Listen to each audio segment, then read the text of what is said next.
प्रणाम सभी को। आइए पहले गायत्री महामंत्र और गुरु मंत्र साथ साथ करते हैं। उसके बाद गीता जी के 18वें अध्याय में प्रवेश करेंगे। भगवान श्री कृष्ण और अर्जुन को प्रणाम करते हुए नेत्र बंद करके गायत्री मंत्र और गुरु मंत्र का श्रवण कीजिए। ओम भूर्भुवः स्वः तत्सवितुर्वरेण्यं भर्गो देवस्य धीमहि धियो यो नः प्रचोदयात्। ओम गुरुर्ब्रह्मा गुरुर्विष्णु गुरुरेव महेश्वरः गुरु साक्षात् परब्रह्म तस्मै श्री गुरुवे नमः। अखंड मंडलाकारं व्याप्तं येन चराचरं तत्पदं दर्शितं येन तस्मै श्री गुरुवे नमः। मातृवत् लालयित्री च पितृवत् मार्गदर्शिका नमोस्तु गुरुसत्ताय श्रद्धा प्रज्ञायुता च श्रद्धा प्रज्ञायुता च। दोनों हथेलियों का आपस में मिलिए। प्राप्त हृदय विद्या को मुखमंडल पर हृदय स्थान पर स्पर्श करें। बहुत बहुत प्रणाम, स्वागत। भगवान श्री कृष्ण ने अर्जुन के माध्यम से हमें 17वें अध्याय में ये बताया कि तप क्या है, दान क्या है, यज्ञ क्या है, और कैसे ये सब करने से साधक का मन पवित्र होता चला जाता है। एक तरह से देखें तो जो भी हम तप करते हैं वो अपने प्रति हो गया ना? ये शरीर जो है, ये मन जो है, इसको और ज्यादा तपाया जाए। दान संसार के लिए हो गया, और जो यज्ञ है वो परमात्मा के लिए हो गया, ऐसा भी देख सकते हैं। तो 17वें अध्याय में भगवान ने अर्जुन को बार बार ये कहा कि अपना राजसिक और तामसिक ये जो कर्म है, राजसिक और तामसिक जो इच्छाएं हैं, वृत्तियां हैं, चाहे वो भोजन के रूप में प्रकट हो रही हो, चाहे कर्म के रूप में प्रकट हो रही हो, इन्हें मनुष्य को कम करना चाहिए। इससे अर्जुन तेरा मन शांत होगा, पवित्र होगा, स्वच्छ होगा।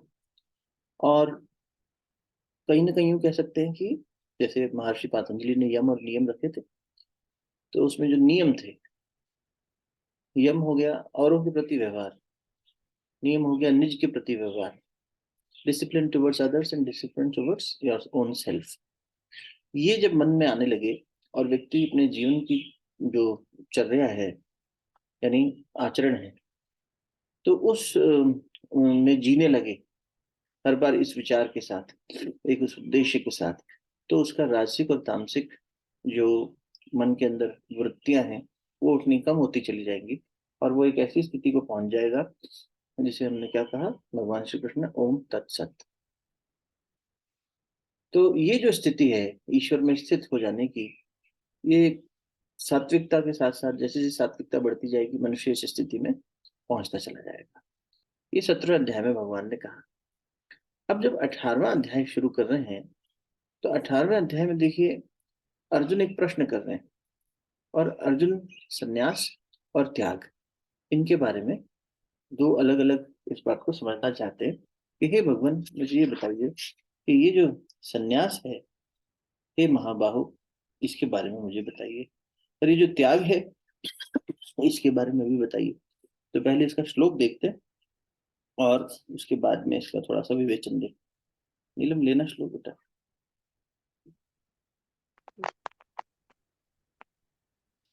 श्रीभगवानुवाच काम्यानां कर्मणान्यासं सन्न्यासं कवयो विदुः सर्वकर्मफलत्यागं राहुस्त्यागं विचक्षणा। भगवान ने कहा, भौतिक इच्छा पर आधारित कर्मों के परित्याग को विद्वान लोग संन्यास कहते हैं, और समस्त कर्मों के फल त्याग को बुद्धिमान लोग त्याग कहते हैं। हे महाबाहु, हे ऋषिकेश, हे केशिनी सूदन, जिसने केशिनी नाम के राक्षस को मारा हो। तीन संबोधन दिए भगवान को कृष्ण ने, अर्जुन ने।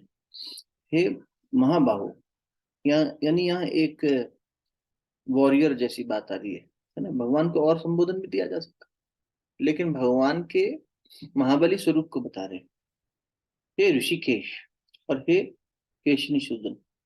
तो भगवान के इस स्वरूप को बताने का अर्जुन एक संकेत कर रहे हैं हम सबको, कि ये जो प्रश्न है ना, और ये जो यात्रा है सन्यास की, ये कोई साधारण व्यक्ति नहीं ले सकता, इसलिए इसको कहने वाला भी कोई असाधारण ही होगा। तो भगवान कृष्ण की असाधारण उस क्षमता को उजागर कर रहे हैं अर्जुन, और कह रहे हैं कि मैं सन्यास और त्याग का तत्व अलग अलग जानना चाहता हूँ। सन्यास और त्याग का तत्व अलग अलग जानना चाहता हूँ। देखो, मोटे तौर पर तो दोनों सेम चीजें दिखाई देती है। सन्यास में भी व्यक्ति त्याग करता है सब चीजों का, और एक व्रत धारण करके वैसा जीवन जीता है, किसी पर आश्रित नहीं होता, एकाकी जीवन जीता है, सिर्फ परमात्मा के साथ संबंध, संसार को परमात्मा की ही बातें, सतोगुण के अंदर प्रविष्ट होकर उसी में स्थित रहना। सन्यासी के बारे में सोचें तो ऐसी कल्पना आती है।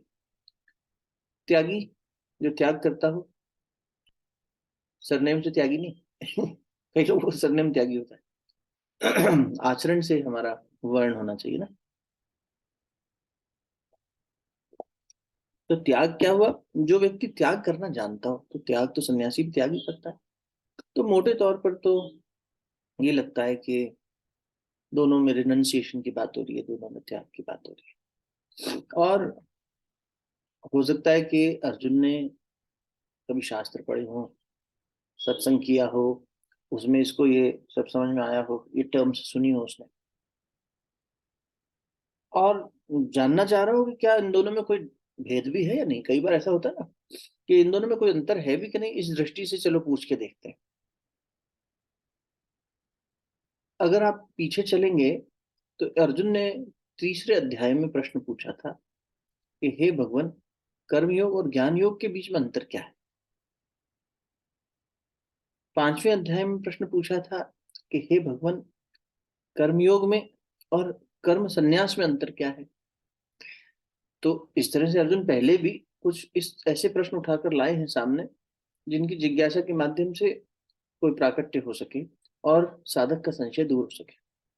मोटे तौर पर ये जान लेते हैं कि अर्जुन पूछना क्या चाह रहे हैं यहाँ पर, तत्व को जानना चाह रहे हैं कि तात्विक दृष्टि से इन दोनों में क्या कोई अंतर है, और ये जानकर अर्जुन पहुंचना कहाँ चाह रहे हैं उस स्थिति में, जो शायद हम सबके लिए बहुत रेलेवेंट होगी।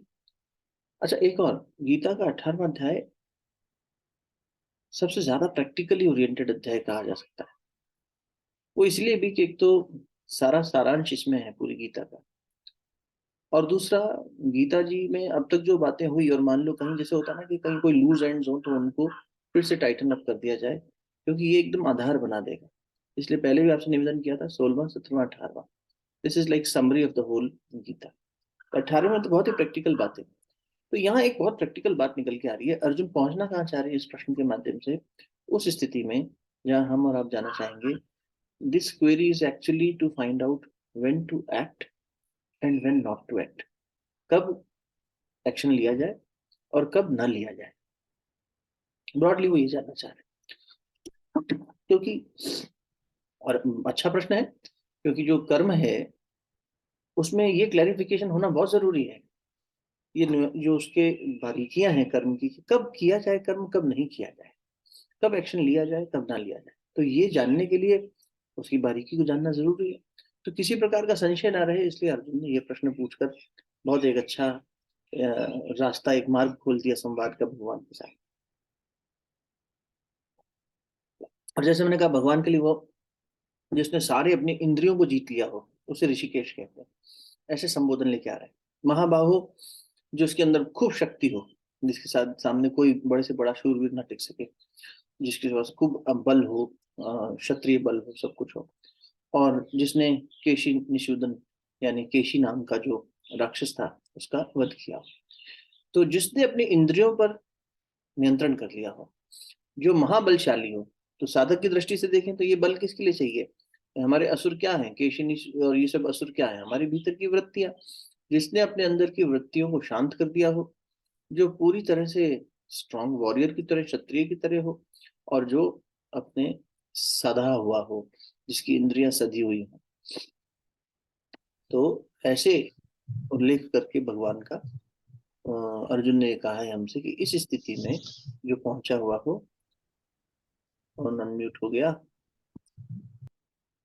कुमुदिनी दीदी, चलो माँ, चले आगे। तो अब हम इस प्रश्न के उत्तर को खोजने के लिए अगले उसमें चलते हैं, दूसरा श्लोक देखते हैं। भगवान अब उत्तर देंगे, और उस उत्तर में भी क्या क्या चीजों से उसको, अर्जुन को लेकर चलेंगे, आइए देखते हैं, क्योंकि ये उत्तर एक ही श्लोक में पूरा नहीं होगा। तो पहले दूसरा देखते हैं, फिर तीसरा देखेंगे, चौथा देखेंगे। मुझे लगता है आज ये 3 श्लोक पर अपनी विवेचना आराम से कर पाएंगे। लेना नीलम, दूसरा श्लोक।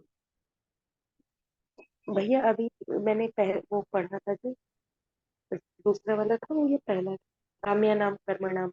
हाँ वही तो, दूसरा श्लोक 18 में। इसको पढ़ूं या भी पढ़ा था? यही पढ़, काम्या नाम कर्मणाम न्यासम मुझे संन्यासम कवयो विदु सर्व कर्म फल त्यागम। तूने इससे पहले यही वाला पढ़ दिया था क्या? हाँ जी।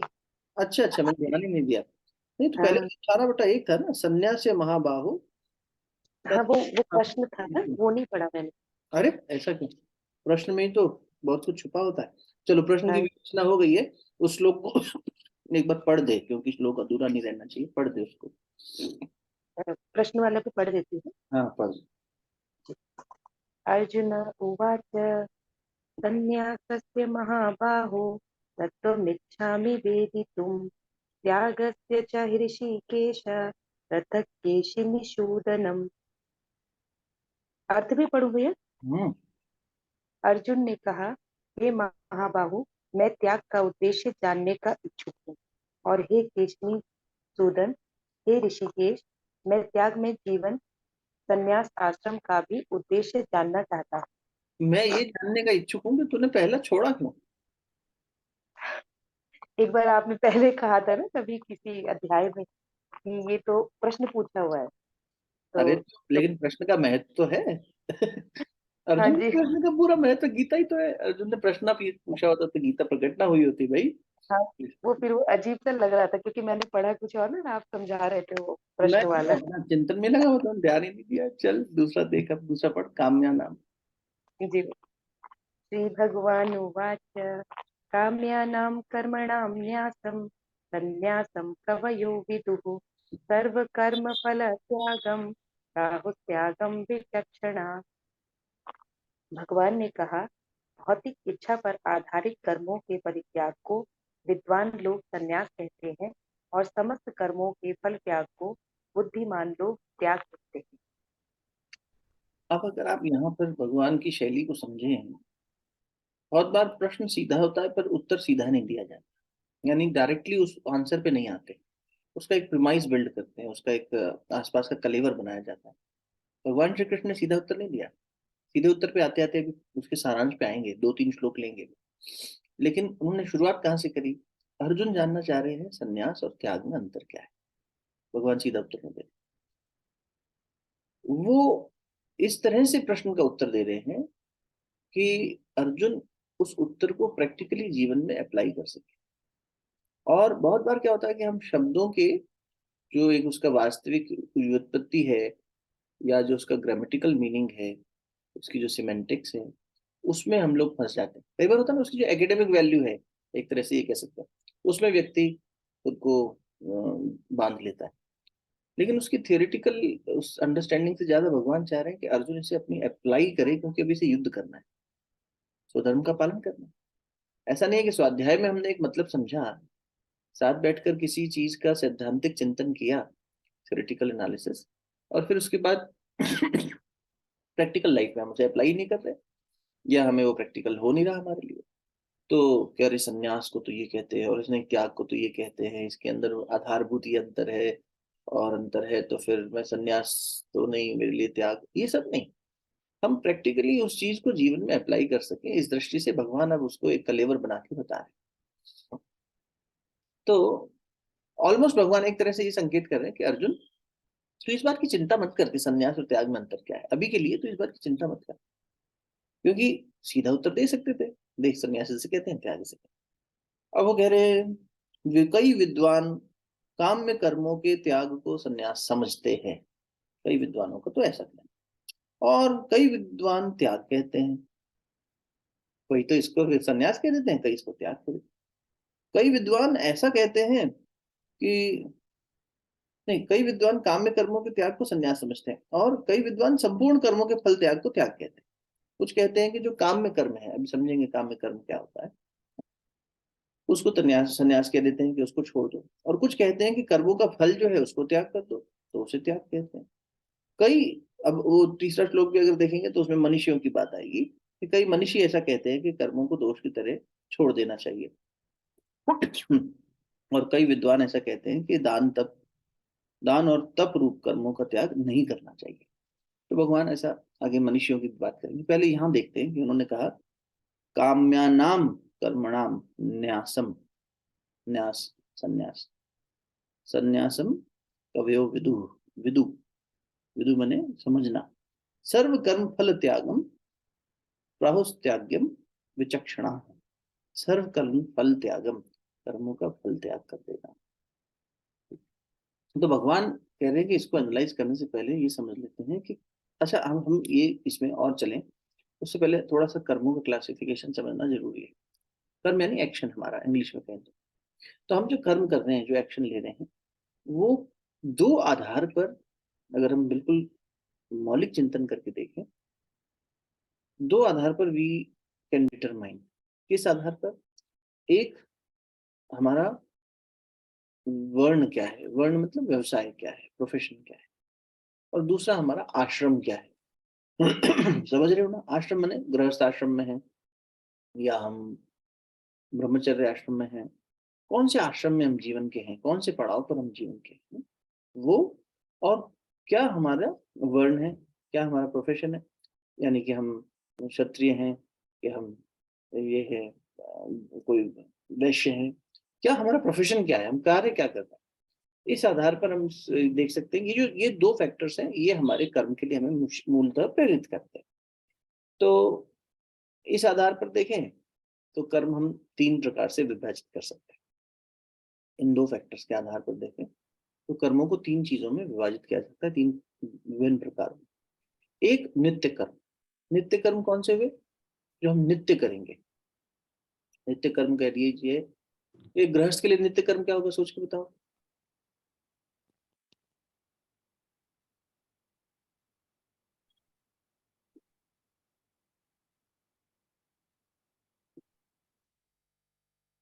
नमस्कार, गुड मॉर्निंग, आवाज आ रही है?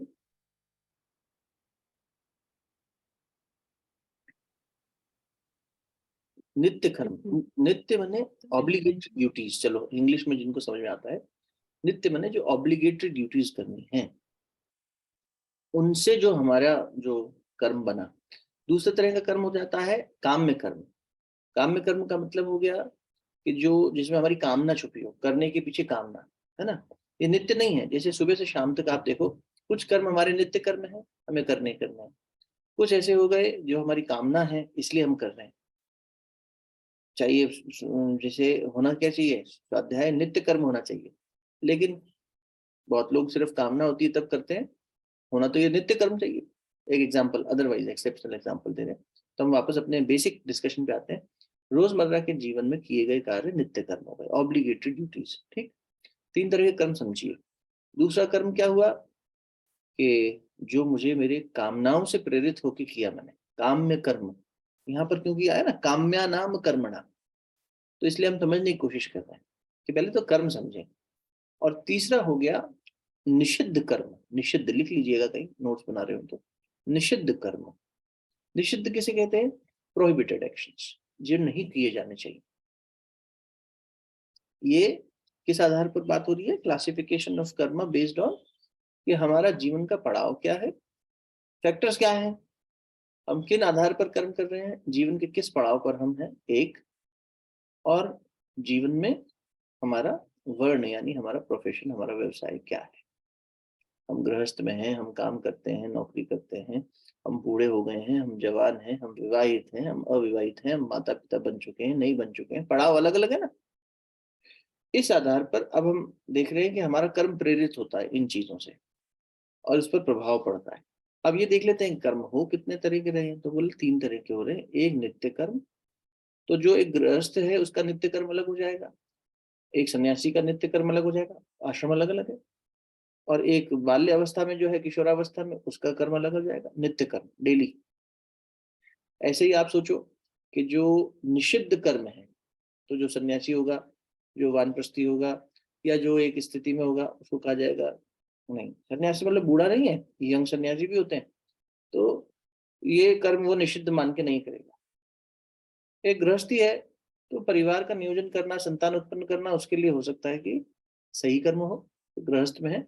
अगर ये संतान जन्म दे और संतान जो है आगे चल के कोई महापुरुष बन जाए, कोई श्रेष्ठ पुरुष बन जाए, कोई उच्च आत्मा हो, उसको लाने के लिए, तो उसके लिए गृहस्थ आश्रम में देखा जाए तो ये सारे संत महापुरुष गृहस्थ आश्रम से ही तो बड़े हुए, वहीं से तो पनपे, वहीं से तो उत्पन्न हुए।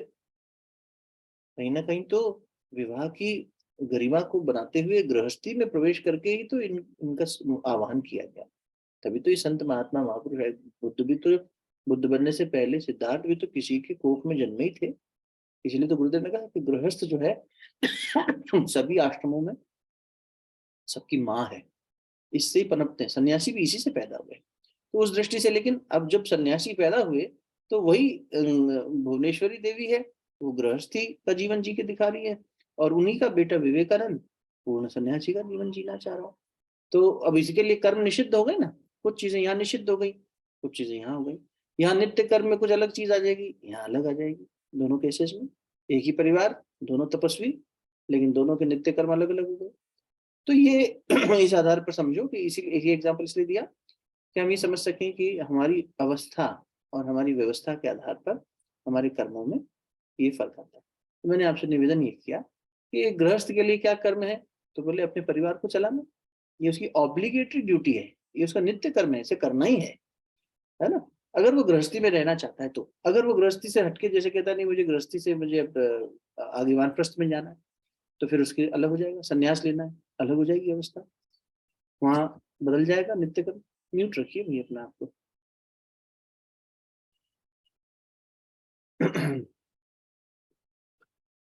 ठीक है, तो बीच में ना फ्लो टूट जाता है फिर। तो ये समझ में आया। अब आप सोचिए काम्य कर्म क्या हो सकता है इसी गृहस्थी का, गृहस्थ व्यक्ति का, क्योंकि हम लोग सब गृहस्थी हैं तो वो उदाहरण ज्यादा प्रैक्टिकल और कनेक्ट कर पाएंगे कि परिवार के लिए अपनी जो ऑब्लिगेटेड ड्यूटीज है, यानी नित्य कर्म हमारे जो है वो हमें निभाने। भाई भोजन पकाना है, गृहस्थी चलानी है, धन का उपार्जन करना है, संस्कारों का महत्व देना है, ये सब करते करते एक अच्छा गृहस्थ चलाना है। ठीक है, बहुत सही बात है, प्रैक्टिकल है। अब इसमें काम्य कर्म क्या हो जाएंगे कि मैं खूब कामना करने लगूं, कोई खूब कामना करने लगे और ये करे कि भाई ये तो काम में कामना के आधार पर कि बहुत जो है पैसा इकट्ठा कर लो, खूब पैसा इकट्ठा कर लो, ये क्या हुआ, ये कामना हुई। जिसकी कामना के आधार पर जो कर्म उठाया हमने, उसकी त्याग त्याग करने की बात आ रही। काम्या नाम कर्म नाम, नित्य कर्म की बात नहीं कर रहे अभी, जो कामना से प्रेरित हो रहा है कर्म, उसको। तो नित्य कर्म में भी कामना छुप जाती है कई बार। कामना तो बहुत, डिजायर तो हर जगह दिखती है तो मेरा नित्य कर्म कि मैं अपने बच्चों को संस्कार दूं और बढ़िया जीवन दूं, अच्छा सबका लालन पालन करूं। लेकिन उसमें कामना छुप गई कि ये बड़ा होकर मेरा ही पैर दबाए, मुझे देश विदेश घुमाए, मुझे सर पे बिठा के चले, ये तो मेरा श्रवण कुमार है, ये मुझे कंधे पे ढोए जीवन भर। ये अपेक्षा करने लग जाता है, अभी कामना वहां भी आ जाएगी। लेकिन फिलहाल के लिए एक मोटे तौर पर समझ रहे हैं, ब्रॉडर क्लासिफिकेशन समझ रहे हैं। पहला कि हम जो हमारे लिए आवश्यक है, नितांत आवश्यक है, हमारी जिम्मेदारी के रूप में उन कर्मों को पूरा करें, ठीक, नित्य। दूसरा, जो हमारे लिए हमारी कामना जो है वो समझ रहे हैं, कामना से प्रेरित होने वाले इस तरह के। और तीसरा क्या हुआ, निषिद्ध। आप जैसे ब्रह्मचारी जीवन में है, फॉर इंस्टेंस अगर बात करें तो जो किशोर अवस्था में है, जिसका विवाह नहीं हुआ है, वो संतान उत्पन्न ना करे, उसके लिए वो निषिद्ध हो गया। समझ रहे, इस तरह से। अब इन तीनों को अगर आप समझ चुके हो तो भगवान कृष्ण के उत्तर की तरफ चलना थोड़ा सार्थक होगा। मुझे एक फोन कॉल लेना पड़ेगा, पापा जी की ट्रेन पहुंच रही है कि नहीं वो देखना पड़ेगा, फिर मैं आपसे बात करता हूँ। 1 मिनट दो।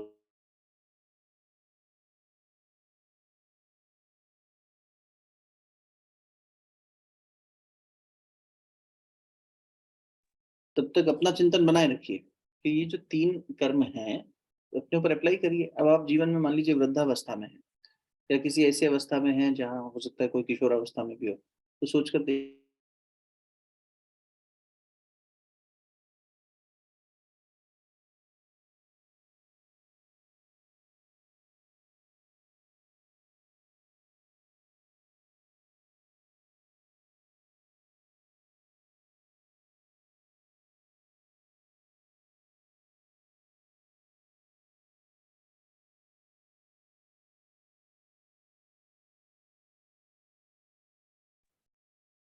हाँ जी। तो अब भगवान श्री कृष्ण के उत्तर की तरफ चलते हैं। भगवान क्या कह रहे हैं? पहली बात तो भगवान इस बात से बहुत ज्यादा अभी अर्जुन के इस प्रश्न पर सीधे नहीं आ रहे हैं कि भैया ये फर्क है, ये फर्क है, देख इसके अंदर ये अक्षर का वो लगा है, इसमें ये धातु है, कुछ ऐसा आंसर नहीं दे रहे। सीधी सी सरल सी बात करते हैं। क्या? कई विद्वान कई विद्वान ऐसा मानते हैं कवयः कि काम्य कर्मों के त्याग को काम्यानाम कर्मणाम न्यासम, न्यासम है त्याग करना, न्यास, तो न्यास शब्द का मतलब त्याग है। तभी तो प्रश्न में आया है उसके, अर्जुन के, क्या कि इधर न्यास भी त्याग की बात कर रहा है, न्यास में, और संन्यास, संन्यास में भी त्याग ही छुपा है, दोनों में कोई अंतर है क्या? काम्य कर्मों के त्याग को संन्यास समझते हैं। कुछ क्या कह रहे हैं, जो आपकी कामनाएं हैं, कामनाओं से प्रेरित जो कर्म हो रहे हैं उनको छोड़ दो। यानी जो नित्य हमारे करने योग्य हैं वो हमें करने हैं, यही मतलब हुआ। जो दैनिक है, नित्य है, वो करते चलो। जो निषिद्ध है उनसे बचते चलो। और जो कामनाएं हैं, कामनाओं से प्रेरित जो कर्म हो रहे हैं, जो ये खा लें, ये खरीद लें, ये पहन लें, ये कर लें, गृहस्थी की दृष्टि से कह रहे हैं। तो जहां पर तुम्हारी कामनाएं अनावश्यक तुम्हें नचा रही, बस इच्छा हो गई इसलिए खरीद लेते, इनको गिफ्ट कर देंगे, बच्चे को कुछ दिला देंगे, जहां मन आ गया। तो ये क्या है, जो इससे बहुत ज्यादा उसके रिpercussions है वो हम नहीं देखते। और उसके आधार पर बस अपनी इच्छा के डिजायर को फुलफिल करने के आधार पर जब काम कर्म करने लगते हैं, तो कई विद्वान तो ये मानते हैं कि कामनाओं वाले जो कर्म हैं इनको त्याग दो। कुछ का ये कहना है कि जो ये डिजायर है ना, इसी को त्याग दो। वो क्या कह रहे हैं, संपूर्ण कर्मों के फल त्याग को त्याग कहते हैं। जो फल को पाने की इच्छा है उसको ही त्याग दो। समझ पा रहे हैं? कि सारे जो रिवॉर्ड्स मिलने थे आपको, काम में कर्म तो छोड़ो ही, नित्य कर्म में भी जो कामना थी वो छोड़ दो, वो उसे त्याग कहते हैं। दो उन्होंने यहाँ पे व्यू रखे। अब 2 व्यू आगे रखेंगे तीसरे श्लोक में, वो भी पढ़ लें, या यहाँ अभी कोई डाउट है? यहाँ तक बात समझ में आ रही है? किसी को प्रश्न तो नहीं है? जो कामनाओं से प्रेरित कर्म है उसको त्याग दो, निश्चित को तो नहीं करना है, सिर्फ अपना नित्य कर्म करो। एक ये तरीका हो सकता है, कई विद्वान तो ये मानते हैं अर्जुन, ठीक।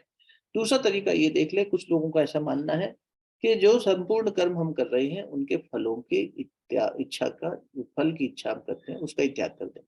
तो फल की इच्छा तो हम काम्य में भी करते हैं और नित्य में भी कर सकते हैं, करते ही होंगे निश्चित रूप से, मनुष्य तो इच्छाएं रखता ही है। तो कह रहे हैं कि कुछ लोग ऐसा कहते हैं कि कामनाओं को त्याग दो, तो इसका मतलब जो कामनाओं वाले कर्म है वो तो छूटे ही छूटे, पर नित्य कर्म में जो कामना है वो भी छूट जाए, कि नित्य कर्म करके मुझे इसका ये प्रतिफल मिलेगा, तो उसके फल की इच्छा का त्याग कर देना, निश्चित तो छोड़ना ही छोड़ना है। अब तीसरा श्लोक ले लेते हैं और देखते हैं कि वहां पर भी जो मनीषी हैं वो क्या कह रहे हैं, देखना जरा। त्याज्यं दोषवदित्येके कर्म प्राहुर्मनीषिणः हम्म। यद्दान तपः कर्म न त्याज्यमिति चापरे। कुछ विद्वान घोषित करते हैं कि समस्त प्रकार के सकाम कर्मों को दोषपूर्ण समझकर त्याग देना चाहिए, किंतु अन्य विद्वान मानते हैं कि यज्ञ, दान तथा तपस्या के कर्मों को कभी नहीं त्यागना चाहिए। कुछ विद्वान, कई विद्वान, एक एक कई विद्वान ऐसा कहते हैं कि कर्मों को दोष की तरह छोड़ देना चाहिए। कर्म दोषवत त्याज्यम, कर्मों को दोष की तरह छोड़ देना चाहिए। अपरे कई विद्वान इति ऐसा कहते हैं कि यज्ञ दान तपह कर्म न त्याज्यम, यज्ञ दान और तप रूप कर्मों का त्याग नहीं करना चाहिए। ठीक है, अब यहाँ क्या बात आ रही है कि पिछले श्लोक में तो भगवान ने दो मत रखे। पहला क्या था कि काम्य कर्म को छोड़ दो, और दूसरा था कि कर्म के फल की इच्छा को छोड़ दो। उसमें कोई भी पर्सनल गेन हो ऐसा नहीं, किसी तरह का कुछ हो नहीं। अब कर्मयोग की परिभाषा हमारे सामने रखने से पहले भगवान दो मत और रखे। वो क्या कह रहे हैं? मनीषी, जिनके अंदर मनन चिंतन करने की बहुत क्षमता होती है, जो बार बार मनन करते हैं, एक तरह से कह सकते हैं दो जो है वह कंटेम्पलेटिव बेंड ऑफ माइंड। तो ऐसे जो लोग हैं उनकी सलाह क्या है? वो कह रहे हैं कि कर्म करना ही बेकार, सब कर्म को छोड़ दो, दोष मान के कर्म को ही छोड़ दो। क्योंकि कहीं ना कहीं हर कर्म के पीछे कुछ ना कुछ तो दोष है ही, छोटा ही हो, वो शुरुआत वहीं से होती है। और किसी में लोभ होगा, किसी में स्वार्थ होगा, किसी में अहंकार होगा, किसी में कुछ होगा। इसलिए तुम तो कर्म ही छोड़ दो। अच्छा, सर्व कर्म त्याज्य, कितना भी छोटा कर्म हो उसको जब तुम करोगे धीरे धीरे बड़ा होता चला जाएगा और तुम्हें बांध देगा। कर्म इतना गहरा है, इतना सूक्ष्म है, इसलिए तुम कर्म करना ही छोड़ दो। तो वो कहते हैं कि हम तो भाई पूरी तरह से मॉन्क बन जाएंगे ना, सन्यासी बन जाएंगे, सिर्फ चिंतन में रहेंगे। ये खाना पीना छोड़ दो, क्या इसमें लगे रहते हो? इस कपड़ा छोड़ दो, क्या तुम कपड़ा पहन के घूमते हो? शरीर जो है वही कपड़ा है, तुम क्यों इसको इतना ऐसे वो करते हो? तो वो ऐसा इस तरह का चिंतन करके उस स्थिति में जीना चाहते हैं। तो कहते हैं कर्म ही त्याग दो, बात नहीं करो किसी से, मिलो नहीं, देखो नहीं, नेत्र बंद करके बैठे रहो, अपने अंदर चलते रहो। एक कर्म त्यागेगा व्यक्ति तो सब जगह से तो अपने आप को समेट ही लेगा। और जो चौथा है वो कह रहा है कि ये भी एक थोड़ा सा दूसरे तरह से एक थोड़ी सी अ, जो पिछली अप्रोच है उसकी दृष्टि से कहें तो एक नया व्यू पॉइंट है। क्योंकि इसमें भी हमारे जो प्रैक्टिकल बात कर रहे हैं है ना, तो वहां आने से पहले इसको अगर समझे तो ये भी एक तरह से हमें कंटेन कर रहा है। ये क्या कह रहा है कि कौन से कर्म का त्याग नहीं करना चाहिए? यज्ञ दान और तप, यानी हमारे सभी कर्मों में यही होना चाहिए। तो ये तीन चीजें एक तरह से कह रहे हैं कि आप ईश्वर के प्रति अपनी जो करिए, दूसरे लोगों के प्रति अपना कर्म करिए और अपने प्रति अपना कर्म करिए। तो फिर बचा क्या? अगर हम बहुत ही प्रोफेशनल दृष्टि से सोचें तो हमारे लिए जो कर्म हमारे बन रहे हैं, हमारे कोई बच्चा पढ़ाई कर रहा है, मान लो कैरियर ओरिएंटेड, तो उसमें तो महत्वाकांक्षा होगी। कोई व्यक्ति जॉब लगी है, उसको आगे बढ़ना है। कोई गृहस्थी में आया है, उसे और कुछ करना है विचार, तो ये इच्छाएं और ये सब पैदा हो रही है। तो ऐसे में अगर हम सिर्फ तीन दृष्टि से कर्म करें, क्या? यज्ञ दान और तप। पिछले अध्याय में आया कि यज्ञ तुम कर रहे हो परमात्मा के लिए, दान कर रहे हो संसार के लिए, तप कर रहे हो अपने लिए। मतलब एक मोटे स्वरूप में ये तीन लेवल पर हम खुद को रिफाइन कर रहे हैं, समाज के साथ अपना अच्छा कर रहे हैं व्यवहार, और भगवान के प्रति जो हमारे कर्म है, यज्ञ सत्कर्म भगवान के प्रति करें। समाज के प्रति सत्कर्म का रूप वही दान हो गया, और अपने प्रति वही सत्कर्म करने के लिए, मन को स्थिर बनाने के लिए, शरीर को अच्छा बनाने के लिए तप करें।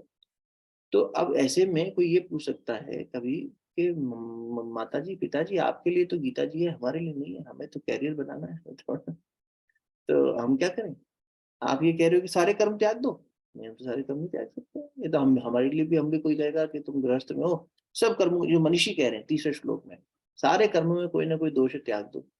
प्रैक्टिकली क्या ये संभव है? इन द सेंस कि मैं भी सब छोड़कर चला जाऊं और सिर्फ एकाकी जीवन जीने लगूं।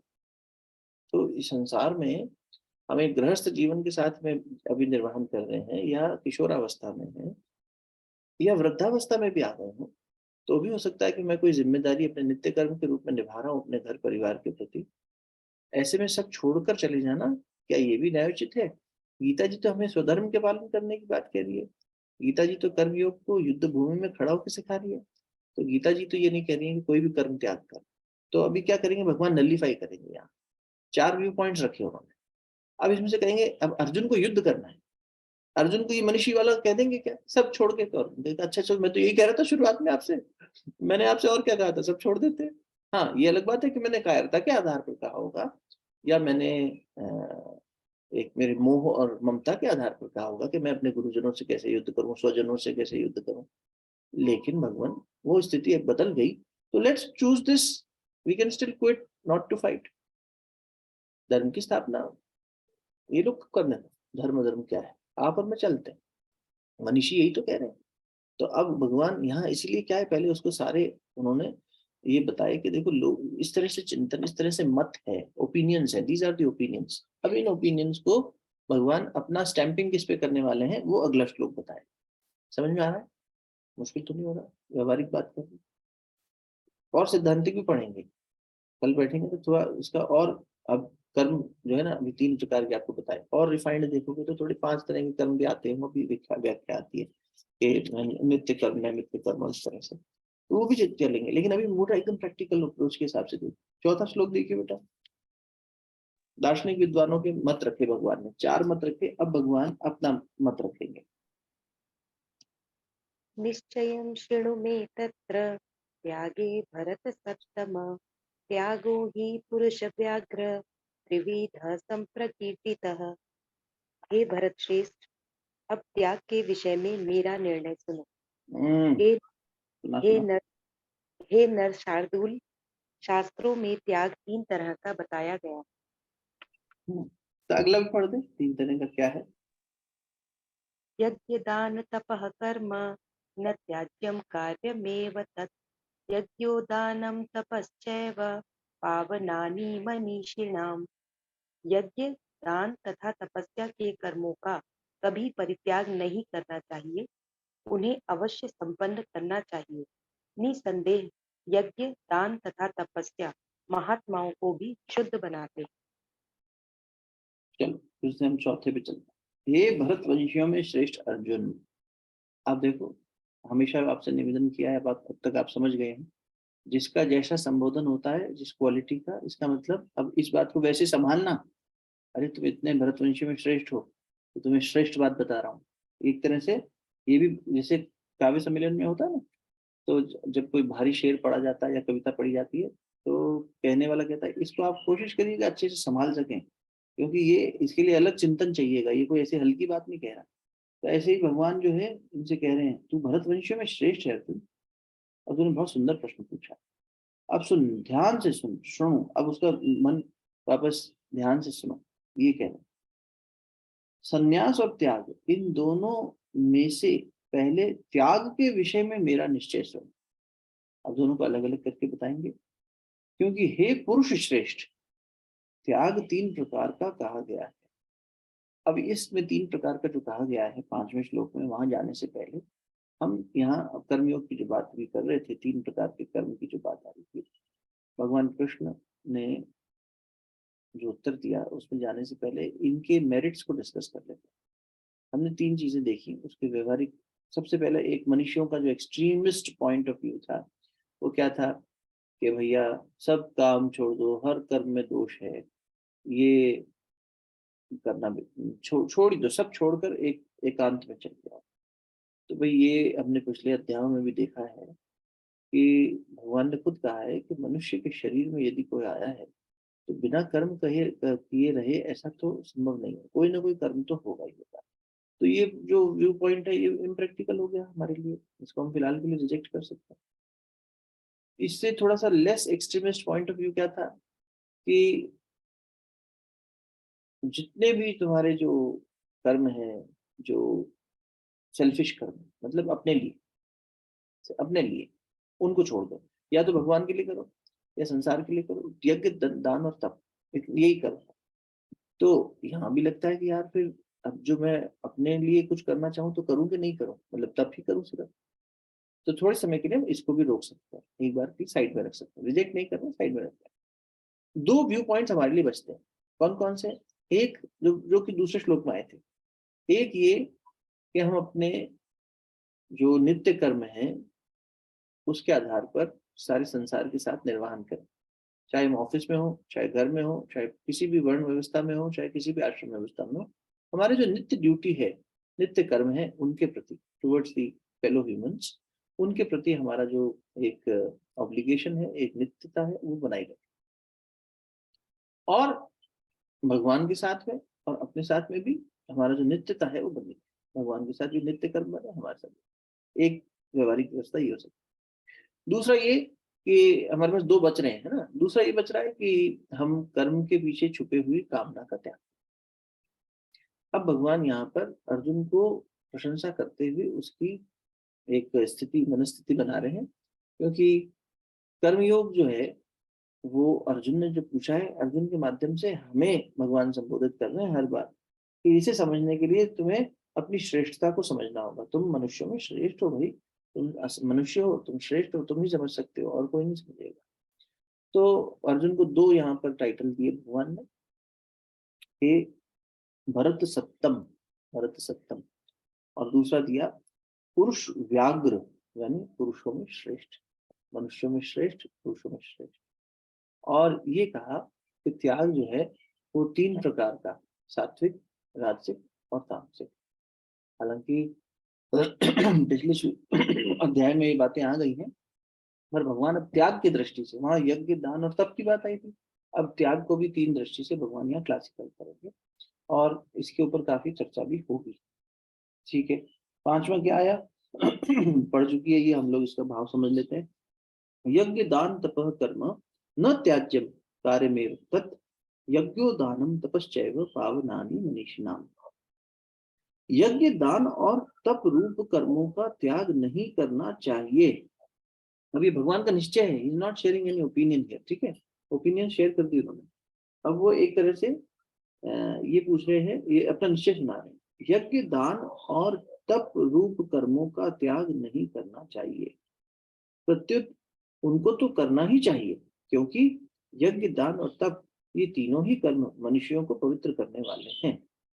अभी वही मनुष्यों को पवित्र करने वाले हैं जिन मनुष्यों की बात पीछे आई थी ना, जिन्होंने कहा सब कर्म त्याग दो, वहां भी तो मनीषी थे, मनीषिण। तो भगवान कह रहे हैं कि ये जो कर्म है ये हर एक व्यक्ति को, जो भी मननशील है, जो भी चिंतनशील है, उसे ये पवित्र बनाएंगे। और अगले में क्या कह रहे हैं देखो, हे पार्थ, इन यज्ञ, दान और तप रूप कर्मों को तथा दूसरे भी कर्मों को आसक्ति और फलों की इच्छा का त्याग करके करना चाहिए, यह मेरा निश्चित किया हुआ उत्तम मत है।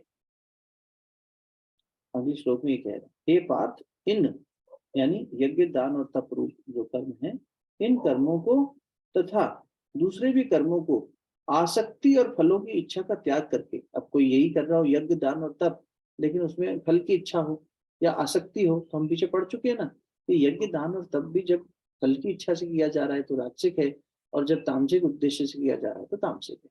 जब उसमें फल की इच्छा भी नहीं है और किसी भी प्रकार का किसी को हानि पहुंचाने का उद्देश्य नहीं है, तो वो न राजसिक रहा न तामसिक रहा, वो सात्विक हो गया। तो यज्ञ सात्विक हो, दान सात्विक हो, कर्म सात्विक हो, ये सब बात पिछले में आ गई। तो अब भगवान वहीं पे वापस ला की स्थिति में खड़ा कर रहे हैं पार्थ को। हे पार्थ, पार्थ पे प्रेम से संबोधन है, सबसे ज्यादा बार यही पार्थ कह के बुलाया भगवान ने कृष्ण को, अर्जुन को। हे पार्थ, ये जो कर्म है इनको भी और दूसरे कर्मों को भी आसक्ति और फलों की इच्छा का त्याग करके करना चाहिए। यानी कि पीछे जो हमारे पास सेकंड श्लोक में ओपिनियन आया था, क्या, कि फल की इच्छा का त्याग करके करो, यही मेरा निश्चय किया हुआ उत्तम मत। तो एक तरह से, क्योंकि हम समरी पढ़ रहे हैं एक तरह से गीता के 18वां अध्याय जिसने पढ़ लिया उसे काफी हद तक गीता का पकड़ बन जाएगी और जीवन में उतारने लायक सूत्र बन जाएंगे। तो भैया, पांचवा और छठा। हाँ जी। भैया आपने तीन कर्म बोला ना, जैसे यज्ञ, दान और तप। तप समझ में आता है अपने को तपाना, दान भी समझाया आपने, लेकिन यज्ञ नहीं समझ में आया कि सिर्फ वो यज्ञ यज्ञ कर्म की अपने क्या, यह जीवन यज्ञ?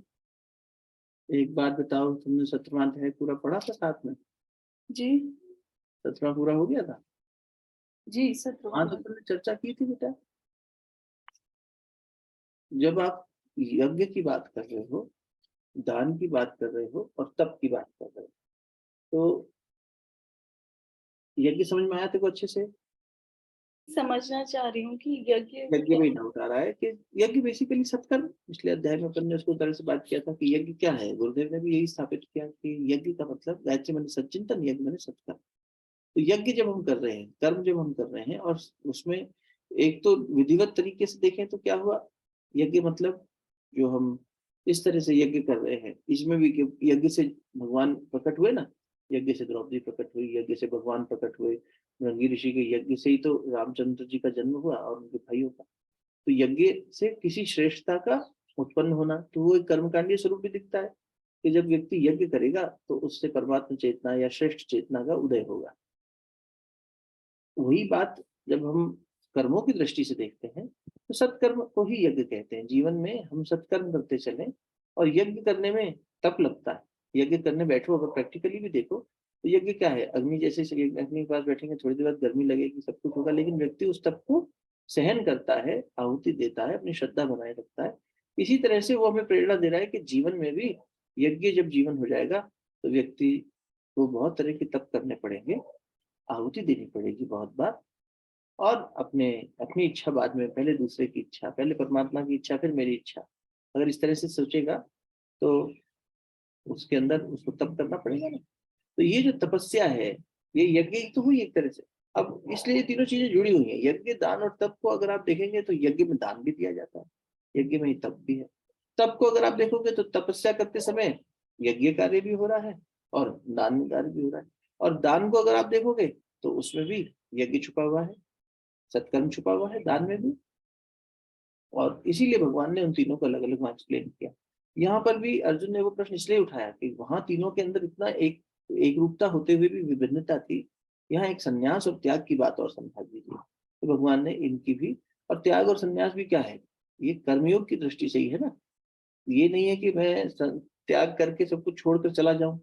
त्याग को यज्ञ भी कहते हैं, कुछ त्याग करना। दान को भी त्याग कह सकते हैं, भाई मैंने कुछ दिया यानी मैंने उसका त्याग किया तभी तो दिया। तो इसलिए ये शब्द बहुत नजदीक के हैं आपस में। तो इसमें इस तरह का मन में प्रश्न उठना स्वाभाविक भी है।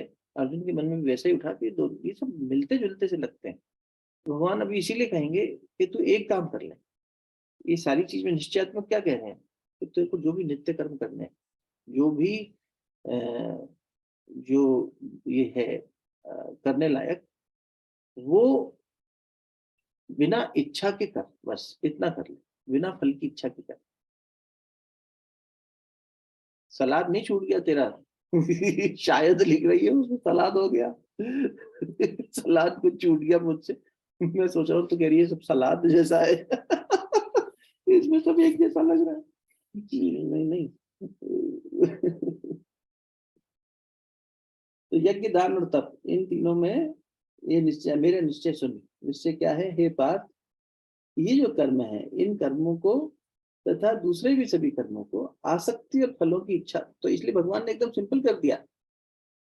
भगवान ने कहा छठे श्लोक में, तेरा जो कंफ्यूजन है ना दीपा, या हम सब का कह ले, उसको दूर करने के लिए भगवान ने कहा तो एक ही बात ध्यान रख, सारी चीज छोड़ दे, ये याद रख कि आसक्ति यानी फल की इच्छा का त्याग कर दे।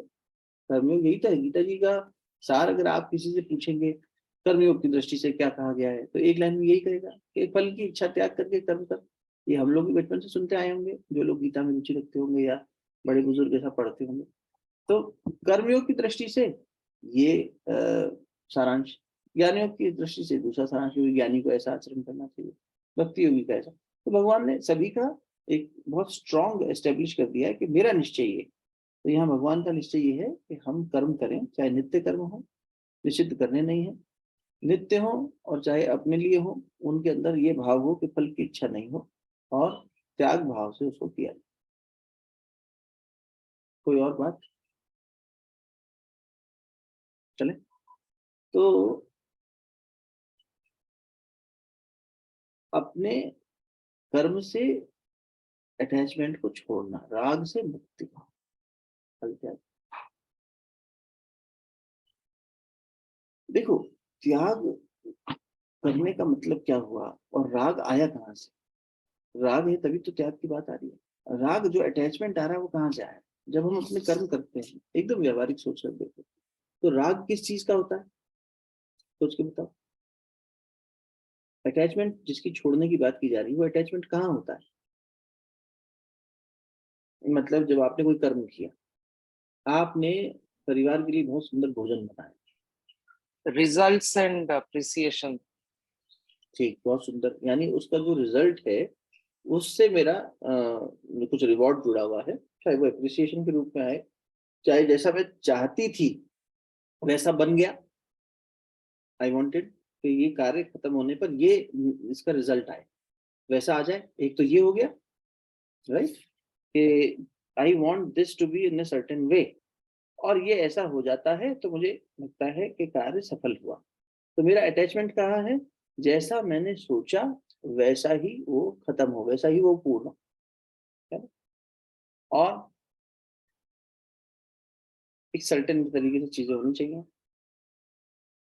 और दूसरा आप कह रहे हैं कि रिवॉर्ड उसके साथ है, उसके साथ में जुड़ा हुआ कोई ना कोई रिजल्ट के रूप में आ। तो ये अटैचमेंट दो लेवल पे हुआ ना, एक तो कर्म एक सर्टेन तरीके से हो, और दूसरा इसका एक सर्टेन रिजल्ट जो आया है उसको लोग एक्सेप्ट करें और अप्रिशिएट करें, उसका एक रिवॉर्ड हो, है ना? तो ये जो दो हैं, ये क्या हुआ?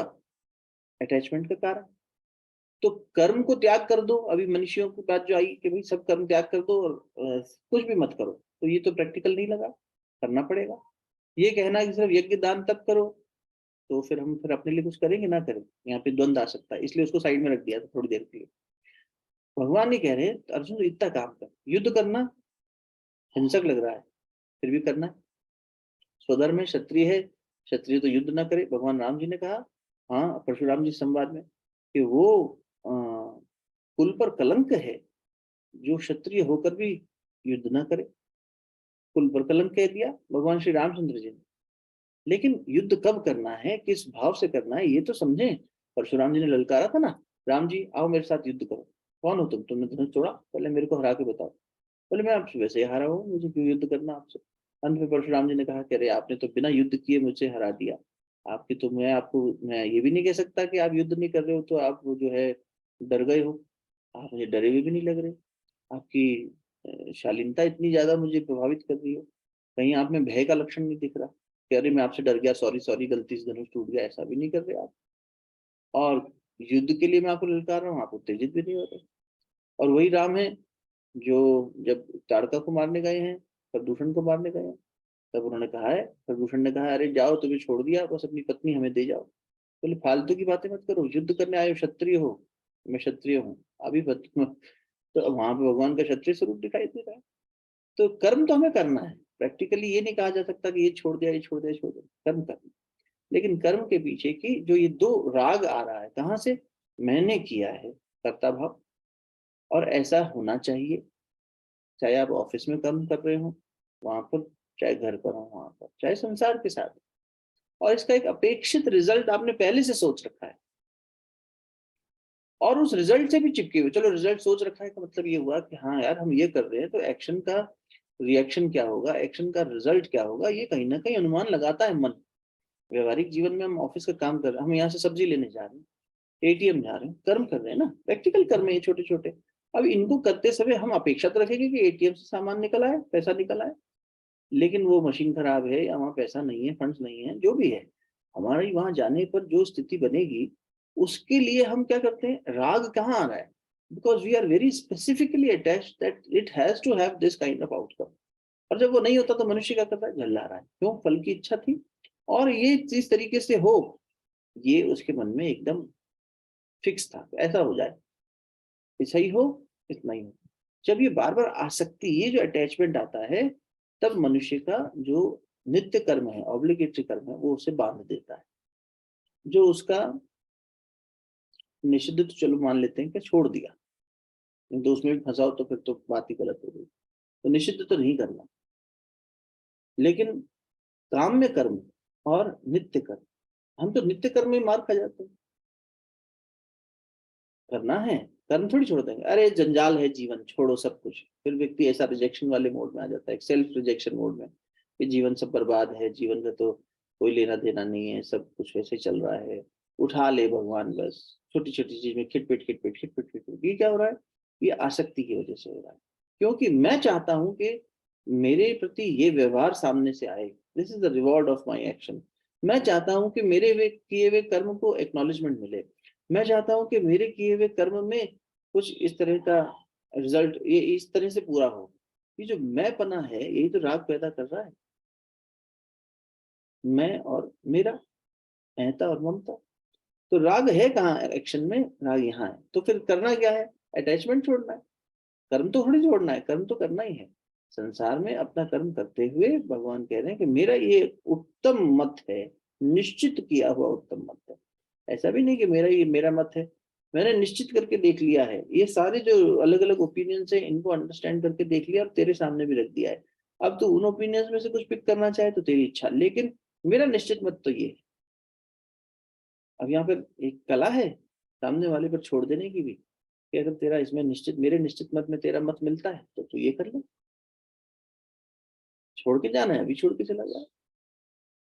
सारे ऑप्शन रख दिए ना चारों, तो सब छोड़कर मनुष्यों की तरह कह रहा है कि मैं वहां जाके कंटेम्पलेटर अपना सेल्फ कंटेम्पलेशन करूंगा, मुझे युद्ध नहीं करना। जा, you are free to go with this understanding, you make your call. भगवान थोप नहीं रहे कहीं भी उस पर युद्ध, और ना ही भगवान के मन में ये है हो अर्जुन कहीं मेरे हाथ से निकल ना जाए, इससे युद्ध करवाना, इससे युद्ध करवाना। भगवान अर्जुन को एक फेयर अंडरस्टैंडिंग दे रहे हैं और ज्ञान की उच्चतम अवस्था में स्थित करने के बाद समता में आके तू निश्चय कर, मेरा निश्चय ये है, मेरा मानना ये है, तू अपनी मान्यता रख। लेकिन अब जो उसकी मान्यता है वो एक समझ के आधार पर होगी, वो मान्यता सिर्फ संस्कारों के या भीतर के या बाहर के इन्फ्लुएंस पर आधारित नहीं होगी। देखो मनुष्य जब भी कुछ करता है, अन्य प्राणियों से हम कैसे अलग हैं, हमारे पास जो मन की शक्ति है, अब हमारे मन की शक्ति में भी कैटेगरी यूं बन जाती है कि मन में मानना और जानना दो क्रियाएं हो रही हैं। जानना मतलब टू नो, कि क्या है, क्यों है, ये जानना। जो भी मैं कर रहा हूँ, सिर्फ भगवान को जानना ही नहीं, ये सब जो मैं कर रहा हूँ अपने आप को जानना, ये मेरे कर्मों को जानना।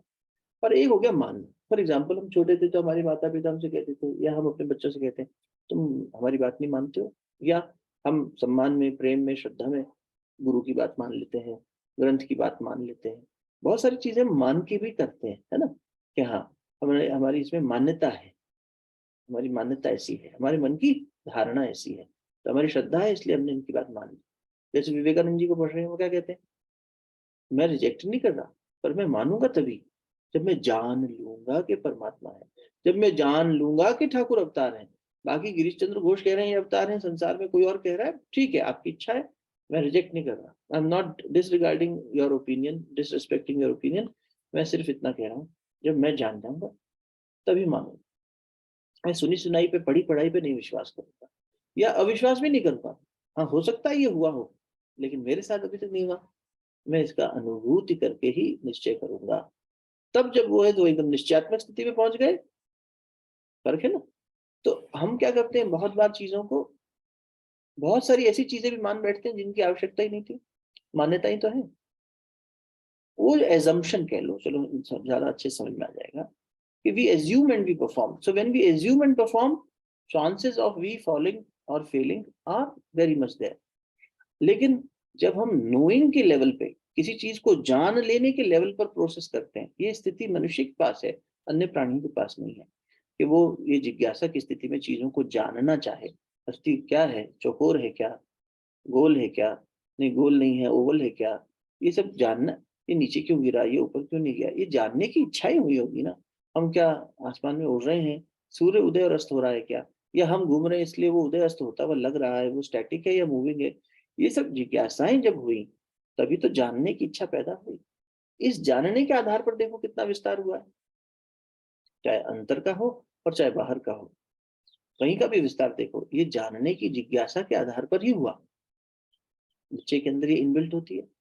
छोटा बच्चा जब जन्म लेता है तो कितनी जिज्ञासा करता है, जानने की इच्छा है। और हम क्या कहते हैं, बहुत ज्यादा पूछते हो, हम हमें चुपचाप मानो। जब हमें उत्तर नहीं होता, तंग बहुत करते हो तुम, मानो मेरी बात, जैसा मैं कह रहा हूँ उसे मान लो। तो हम उसको कहते हैं कि मानने के आधार पर जीना शुरू कर, मान्यताओं को लेके चल बस। ठीक नहीं है ना, उसमें तो वो फेल हो सकता है, कहीं भी गिर सकता है, कभी भी हम भी गिरते रहते हैं। एज्यूम कर लिया, चलो अच्छी चीजों को हमने ग्रंथों से जो जहाँ जो एक कह लो कि एक तरह से ऑथेंटिसिटी है वहां से हमने मान ली, क्योंकि ऑथेंटिसिटी है तो we should also kind of at least assumption help करता है ना, let us assume x is equal to 100, तो वहां मानना भी एक जरूरी है। लेकिन सिर्फ कहने का मतलब है मानने से शुरुआत भी अगर करें तो मानने के बाद जानने की स्थिति में तो आए। हमने मान लिया भगवान कह रहे हैं ऐसा, तो इसको जानने के लिए हमें इसको जीना पड़ेगा ना। ये जानने के लिए अभी हमने जाना नहीं है, अभी हम और आप मान रहे हैं अर्जुन के प्रश्न के माध्यम से और भगवान के उत्तर के माध्यम से मान रहे हैं कि हाँ सर्वश्रेष्ठ जीवन तो ये होगा, ये निश्चित किया भगवान ने कह दिया, आसक्ति रहित जीना है। अब इसको जब जीने लगेंगे और अप्लाई करेंगे तब उसे जानेंगे कि ये क्या होता है आसक्ति रहित डिटैच्ड होकर जीना, उसमें क्या परेशानियां आती हैं ये तब सीखेंगे ना। एज्यूम कर लिया कि हाँ ऐसे जीना चाहिए, ओके वेरी गुड शाबाश बढ़िया है, कभी करेंगे कभी नहीं करेंगे, कभी फल मिलेगा कभी नहीं मिलेगा, कभी करते हुए जो ऑब्स्टिकल्स आएंगे तो हम कहेंगे अरे बेकार है ऐसे तो नहीं जी सकते। ऐसा क्या मैं थोड़ी सी भी कामना ना करूं, मेरा बच्चा मुझसे अच्छे से बात करे ये मेरी कामना ना हो, फंस जाएंगे हम। जहाँ राग ज्यादा स्ट्रांग है तो वहां क्या कामना कैसे छूटेगी। ये तो जानने की स्थिति में जब जाएंगे तभी ये सारी प्रक्रिया से गुजरेगा व्यक्ति, वरना मान्यता के आधार पर तो संसार चल ही रहा है। ठीक बात है ना। ये मान्यताओं को हमें छोड़ना चाहिए धीरे धीरे, कम से कम उन मान्यताओं को तो छोड़ ही देना चाहिए जो जीवन में कोई वैल्यू ऐड नहीं कर, वो सिर्फ विभाजन की रेखा खींच रही है। हम ये तुम वो, हम चोटी वाले तुम ऐसे तिलक वाले, हम ऐसे तिलक वाले, सेम सेम में ही इतने विभाजन हो गए कि हमारा टीका ऐसा तुम्हारा टीका वैसा। तो जो चिन्ह थे उन्हीं के आधार पर हमने विभाजन कर लिया, अपनी मान्यताओं के आधार पर विभाजन कर लिया। तो योग तो जोड़ने की बात कर रहा है, इस ग्रंथ तो हमें कह रहे हैं कि सब एक ही पिता की संतान हो, एक ही माता की संतान हो, तो ऐसे में इतना सारा विभाजन किस बात का। दिखने में वही सब कुछ वही उठ बैठ वही, लेकिन हमने अपनी मान्यताएं बदल ली। तो ये जो रेखाएं खींच दी, चलो कम से कम एक रिगार्ड की दृष्टि से तो चलो कैटेगराइजेशन भी किया हमने कि हमारा जीवन ऐसा आपका जीवन ऐसा, इनका जीवन ऐसा इनका जीवन ऐसा। तो ये हमने थोड़ा बहुत अपनी, जैसे होता है कि ऑफिस में सब कलीग्स हैं वहां बनने से, लेकिन फिर भी सबकी अपनी अपनी घर है, अपनी अपनी परिस्थिति है, अपना अलग अलग है, तो थोड़ा सा विभाजन ठीक है, एक to keep things in order. जैसे शरीर में भी विभाजन है, पैर अलग काम कर रहे हैं, हाथ अलग काम कर रहे हैं, बाकी अंग अलग अपना काम कर रहे हैं, वो विभाजन भी समझ में आ गया, बट दैट इज नॉट विभाजन actually, that is to make sure that things work in a certain order. उस आधार पर एक व्यवस्था की दृष्टि से सबको अपने अपने कार्य में लगा दिया गया या अपने अपने तौर तरीकों में लगा दिया गया, लेकिन उस मान्यता के आधार पर एक दूसरे से दूरी बना लेना गलत हो गया। तो एजम्पशन के बेसिस पर जीना छोड़ना चाहिए, धीरे धीरे हमें उससे ऊपर उठकर ज्ञान की स्थिति में आना चाहिए। ये हमारे अंदर क्षमता है। उस आधार पर अर्जुन ने उसी क्षमता को यहाँ भगवान से, जितना भी प्रश्न उठ रहे हैं सारे, जहां से भी शुरुआत हुई गीता जी में, अर्जुन की यही मनस्थिति देखो बाद में बदलती जा रही है, प्रश्नों की स्थिति बदल गई। पहले उसने मान लिया था और उस मान्यता के आधार पर युद्ध करने आ गया, इसलिए अच्छा हुआ अर्जुन के मन में वो राग जाग गया, वो विषाद जाग गया। उस विषाद से ये प्रसाद पैदा हुआ, क्योंकि उनको उस स्थिति में देखकर भगवान वहां से बाहर निकालना ही चाहते थे, लेकिन ये स्थिति उनके लिए भगवान ने तब पैदा करी जब वो बिल्कुल एक ऐसे टिपिंग पॉइंट पे थे जहाँ युद्ध भी शुरू होने को है, जहाँ अपने भी सामने खड़े हैं, स्वजन भी है, सबके बीच में खड़ा कर दिया। तो एक क्राइसिस की सिचुएशन में भगवान ने डाल दिया। गुरु करता है हमें बहुत बार क्राइसिस में डाल देता, तो उस क्राइसिस में हम छटपटाते हैं। जीवन, चलो गुरु नहीं हो किसी के जीवन में, भगवान में आस्था नहीं हो, अरे जीवन तो है। गुरुदेव कहते थे जीवन ही इतना बड़ा देवता है, इससे बड़ा देवता क्या होगा, जीवन को ही देवता मान ले बेटा। तो ये जीवन जो है ये बार बार हमें ऐसी परिस्थिति में डाल देगा जहाँ बहुत क्रिटिकल चीजें हो जाएंगी, बहुत क्राइसिस जैसी स्थिति लगेगी, हम लगेगा कि कहाँ फंस गए आके। तो ऐसे में ये मदद करेगा, लेकिन इस मान्यता को भी जब तक जिएंगे नहीं तब तक पढ़ा हुआ होगा, हाँ हमने पढ़ा तो था लेकिन हमने कभी करके ही नहीं देखा, तो इसके प्लस माइनस कुछ भी नहीं पता। माइनस में क्या माइनस होगा कि भाई करते समय क्या दिक्कतें आएंगी हमने कभी सोचा ही नहीं, है ना। तो भी जब कल और बैठेंगे तो इस आधार पर सोच के देखिएगा। कल, आज से कल तक में हम ये कोशिश करें कि पहले तो आज हम 24 घंटे का जो जीवन हमारा आज का है, या जितने भी घंटे का बचा है, अभी कहीं तो दूसरे टाइम जोन में भी हो सकता है, आप ये कोशिश करिए कि हम लोग आज के जीवन के नित्य कर्म जो हमारे ऑब्लिगेटरी ड्यूटीज और काम में कर्म, डिजायरफुल, जिसमें हमारी डिजायर पैदा हो रही है। ठीक है, कुछ तो कर्म ऐसे होंगे जिनमें डिजायर रखते होंगे, चलो इच्छा हो रही है मैच देख लें, चलो इच्छा हो रही है घूम आए, चलो इच्छा हो रही है ये कर लें, चलो इच्छा हो रही है वो बना लें, उनमें इच्छा त्यागें।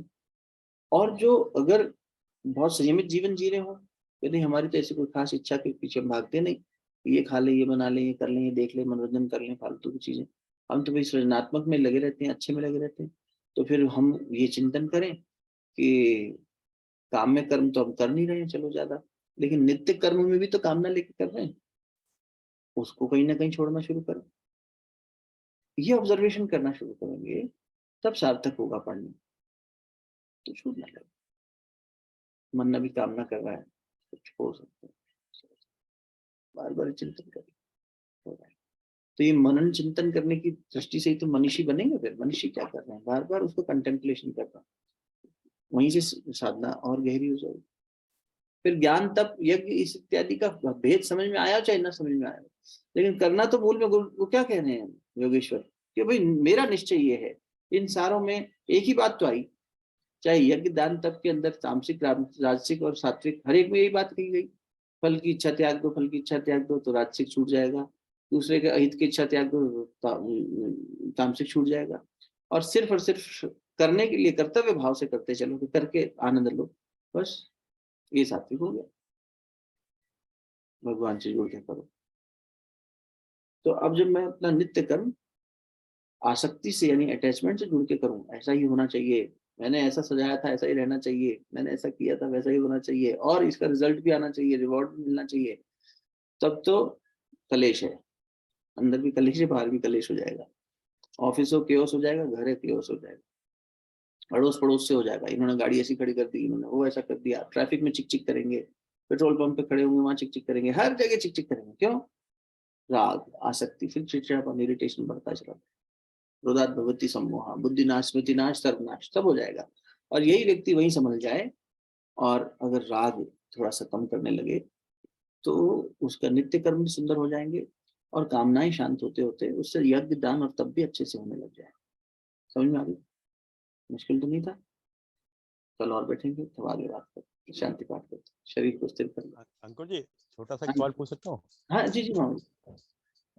एक चीज जो बड़ा वो रहता है कि कर्म से संन्यास लेना और कर्म फल से संन्यास लेना, दोनों चीजों में हो नहीं पाता कई बार। जैसे डायरेक्टली इनडायरेक्टली कर्म फल रहता है, शॉर्ट टर्म लॉन्ग टर्म रहता है। इससे कई बार हम जानते हैं कि कर्म, अब वही भगवान भी कह रहे हैं कर्म से मतलब, ये थोड़ा सा क्लियर नहीं हुआ था कई बार ना।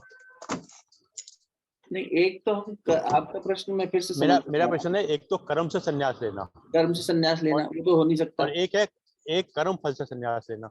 फल से संन्यास लेना संभव, वो करना तो भाई देखिए है तो दोनों ही मुश्किल जो आप कह रहे हैं, दोनों ही मुश्किल है। हाँ, लेकिन दोनों में भी कर्म से तो मुक्ति होगी नहीं जब तक ना, जिएंगे। वो तो करना, वो तो जो आपने बताया नित्य कर्म है, ये सब कर्म तो करने ही पड़ेगा नहीं उसको। करना पड़ेगा। पर कर्म फल फल से भी है। संन्यास लेना ये, हाँ हाँ, तो उसमें ना मेनली क्या होता है ना, अगर हम शुरुआत वहां से करें मामा जी, कि स्वीकार्यता का भाव लाकर अपने अंदर देखें, है ना, तब तक हमारे अंदर स्वीकार्यता का भाव नहीं आएगा। हम एक्सेप्टेंस बहुत कम है हमारे अंदर, तो हम सोचते हैं कि मेरे साथ तो सब अच्छा ही होना चाहिए, या मेरे कर्म का प्रतिफल तो अच्छा ही आना चाहिए, और मैंने तो ये भगवान के लिए किया था, मैंने तो गुरु के लिए किया था, मैंने तो संसार के लिए किया था, अच्छा नेक कार्य करने चला था, मैंने तो बड़े नेक भाव से इनसे पूछा था अपने घर वालों से, इन्होंने कोई प्रत्युत्तर ही ठीक से नहीं दिया, इन्होंने इसके मेरे नेक वैल्यू नेक कार्य को नोटिस ही नहीं किया, एक्नॉलेज ही नहीं किया।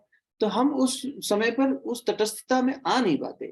वो इसलिए नहीं आ पाते क्योंकि उसका अभ्यास नहीं किया होता। अभ्यास क्या है, जितने भी अभ्यास आप देखें, चाहे माला लेके जप करने का अभ्यास हो, चाहे मंत्र लेखन करने का हो, चाहे दृष्टा भाव में बैठ के सिर्फ सांसों पर ध्यान देना हो, आनापान सती करना हो, चाहे आप मौन साधना कर रहे हो, इन सबसे कर क्या रहा है व्यक्ति? ये विभिन्न प्रकार के तप जो बताए गए हैं, चाहे हम यज्ञ कर रहे हो, चाहे हम सवेरे ब्रह्म मुहूर्त में उठ रहे हो, चाहे स्वाध्याय कर रहे हो, मनन चिंतन कर रहे हो, इन सब का उद्देश्य क्या है? मन को इतना सूक्ष्म बना देना कि जब वो स्थिति समता की जहां हमें जाना है, जब वो परिस्थिति आए, हम समता में स्थित हो पाए, तब हम ये स्थिति में आ पाए। ये तो भाई रियल टाइम, जैसे कोई भी खिलाड़ी है वो प्रैक्टिस करता ही रहता है, करता ही रहता है, करता ही रहता है, और संभव है कि जब वो खेलने जाए पहली बॉल पे आउट हो गया खूब प्रैक्टिस करने के बाद भी, लेकिन वो खेलना नहीं छोड़ देता और प्रैक्टिस करना भी नहीं छोड़ता। खेल तो खेलना पड़ेगा, कर्म तो करना पड़ेगा, उसे फिर से अगली बार आना पड़ेगा, फिर से खेलना पड़ेगा, फिर उसकी एक नेक्स्ट मैच में फिर परफॉर्मेंस होगी। तो हर बार परफॉर्म करे ऐसा भी जरूरी नहीं है।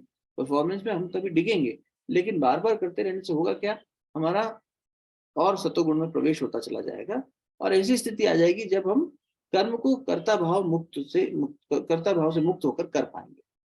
समता, इसकी शुरुआत हम स्वीकार्यता से कर सकते हैं। एक्सेप्टेंस जो है उसे स्वीकार करना सीखो। जब ये आएगा तो वहीं पे काफी अहम खत्म हो जाता है, हमारा अहम हमें स्वीकार नहीं करने देता। तो राग ही तो आ गया, अहम अहंता और ममता यही आ गई। मैं चाहता था ऐसा हो मैं, तो फिर हम स्वीकार नहीं कर पाते। फिर चाहे हम गुरु से भी लड़ लेंगे, हम भगवान से भी लड़ लेंगे, समाज से भी लड़ लेंगे, घर वालों से भी लड़ लेंगे, लेकिन अपने अहम से नहीं लड़ेंगे तो दिक्कत हो जाएगी। मुझे ऐसा लगता है कि स्वीकार्यता से शुरू किया जा सकता है, बस थोड़ा वहां पर स्वीकार्यता आ जाए। चलो कुछ अपनी तरफ से हम स्वीकार करना शुरू करें। हर बार हम रिजेक्ट करते चलेंगे तो एक स्ट्रगल बनी रहेगी, और फिर वो जिसकी अभ्यास ज्यादा होगा उसमें ज्यादा फंसेंगे। अगर हम स्वीकार्यता और तटस्थता का अभ्यास ज्यादा करेंगे तो उसमें ज्यादा फंसेंगे, वो बढ़िया है फंसना। और अगर हम यहाँ पर लगे रहेंगे तो इसी में फंसते रहेंगे, आसक्ति में फंसते रहेंगे।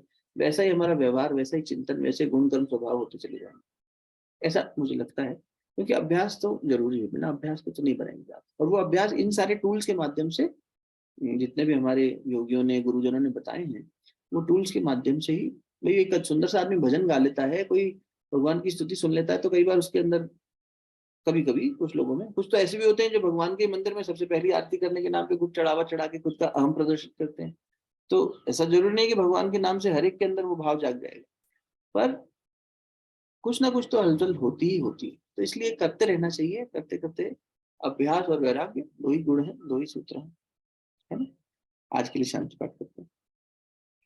ओम देव शांति अंतरिक्ष गुण शांति पृथ्वी शांतिरापः शांतिरौषधयः शांति वनस्पतयः शांतिर्विश्वे देवाः शांतिर्ब्रह्म शांतिः सर्वगं शांतिः शांतिरेव शांतिः सामा शांतिरेधि।